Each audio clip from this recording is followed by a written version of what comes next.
সামনে আসতে চলেছে আরো 50,000 এপস্টিন ফাইল।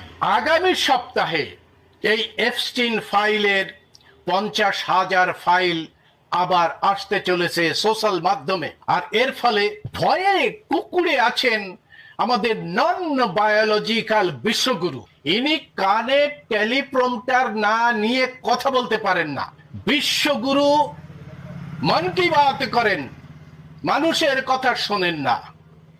বিশ্বগুরু যখন বাইরে যায় তখন কানে টেলিপ্রম্পটার গুজে দিয়ে বুকুনি মারেন। ইতিমধ্যেই তিনি ট্রাম্পের কাছে গোটা ভারতবর্ষকে বিক্রি করে দিয়েছেন। ভারতের যে কৃষি ক্ষেত্রটাকে একেবারে তুলে দেওয়া হয়েছে ট্রাম্পের কাছে, এবং সম্প্রতি তিনি টেলিপ্রম্পটার কানে নিয়ে একেবারে ইংরেজিতে বলেছেন যে